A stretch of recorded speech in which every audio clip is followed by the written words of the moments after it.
watches, but I would say if a teenager has heard of your Swiss watch, an investment banker will not be impressed by it. The Swiss watches that are made by hand are not going to be recognized by teenagers as desirable objects. But the Patek Philippe's and the Audemars Piguet's and the Vacheron Constantin and the Girard Perregaux, those are things that people wouldn't think of, but they're extraordinary pieces of machinery.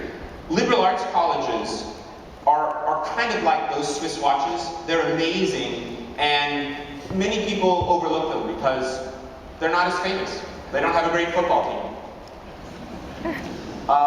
Applying to Ivy level schools, you need to have nearly perfect grades, you need to have very high SAT scores, strong evidence of leadership. Everyone should be thinking, of course, of course, of course. Strong activities and interests. If you have sports recruitment, you will not get a scholarship to these schools, but it will play a tremendous factor. But you need to know a lot about which sports are strong and what the teams are like.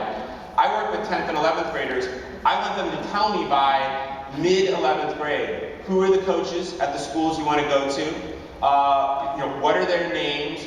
I want you to write emails to these people showing your interest. They need to know about you. And, I mean, unless your athletic accomplishments are Olympic level, the coaches may not know about you. You need to explain to them who you are. You need excellent teacher recommendations. I'm good friends with a lot of teachers in Rancho Bernardo and Torrey Pines and other high schools in San Diego.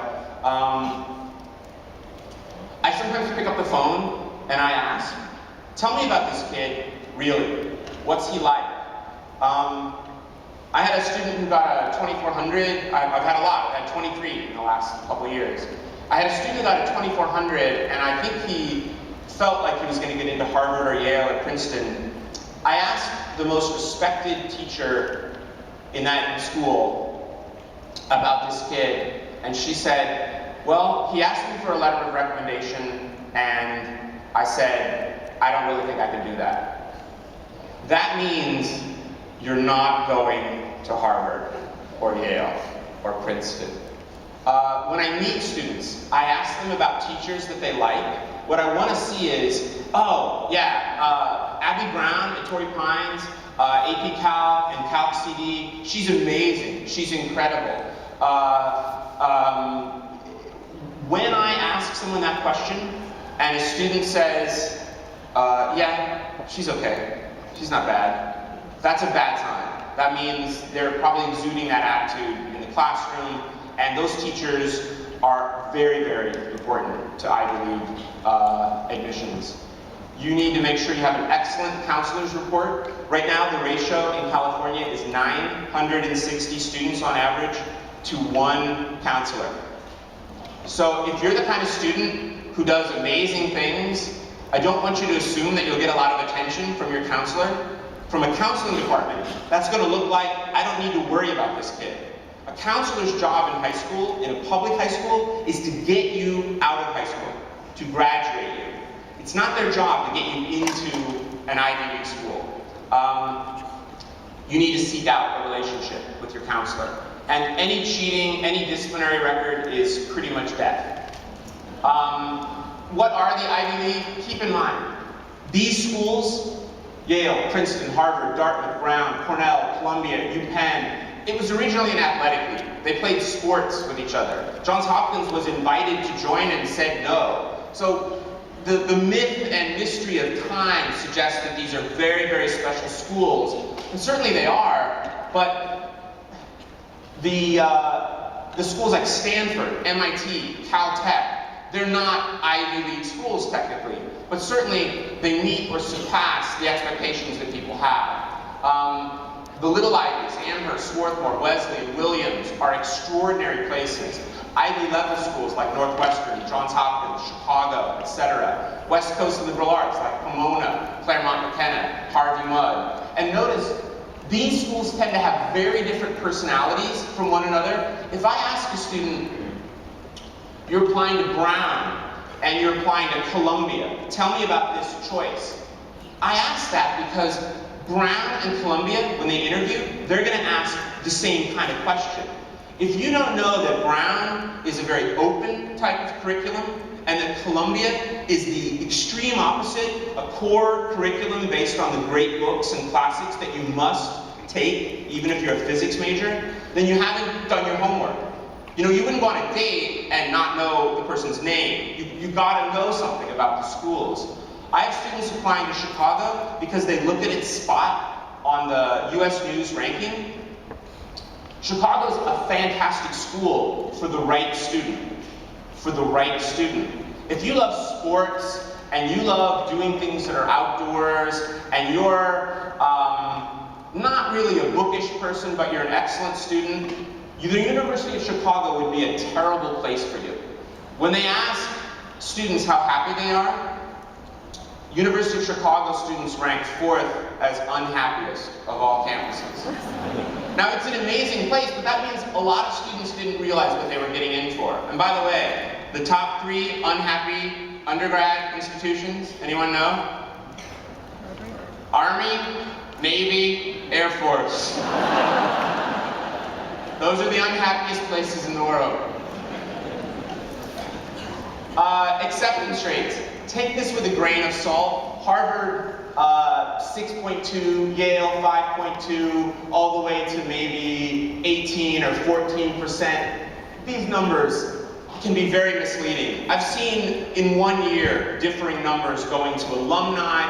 Usually the Ivy Leagues send out one number to alumni that are the hardest possible numbers, and then they send out different numbers to, they're not lying, just the numbers can be produced in different ways. So don't fixate on one set of numbers, but do take a look at the fact that most of these numbers are in the single digits. When Ivy League schools look at you, they're going to look at your personal accomplishments and they're going to rank you. Now, this is a typical ranking, 1 to 4. Some of them are 1 to 9, some of them are 1 to 5. I want you to notice that score 3, co-captain of a team, president of senior class, editor-in-chief of your newspaper, an Eagle Scout, having 1 or 2 of those accomplishments. In most parents' eyes, this means that your kid is amazing and should be going to Harvard. But from the point of view of an Ivy League admissions office, that means that this is the norm. This is typical. We have 35,000 of these in a file, basically. If you wrote a book or patented a product or you're swimming in the Olympics, you jump up to someone who's very likely to get in. The goal when I meet students is to make sure they know they need to have accomplishments that really set them apart. They need to have a story. Recommendations, I want students to go online to the Common App in the 9th and 10th grade and look at all the things that teachers are going to say about them. There's not a lot in recommendations that asks how smart you are. It's mostly who you are, personality.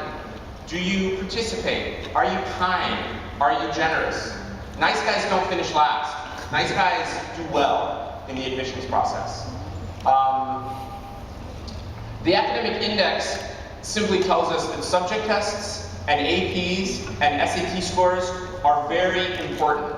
The last published information from Dartmouth, this is back in 2001 when Michelle Hernandez wrote her book that made her unpopular with Ivy League admissions officers. This indicates that if you're very, very strong in your academic index, you're likely to get into Dartmouth. But this doesn't tell us anything about Harvard or Yale or Princeton or any other school. And this is 10 years old. I have observed that for some schools like Dartmouth, they favor high SAT scores. They like them because they help them in the US News ranking. Other schools can almost ignore them. Harvard almost ignores them. Legacies matter, development, VIP cases. I rarely meet with a development or VIP case in my work at a league. I sometimes... Am I doing it? Okay. I wonder if we could... I like the soft rock music, but maybe we could get it to stop.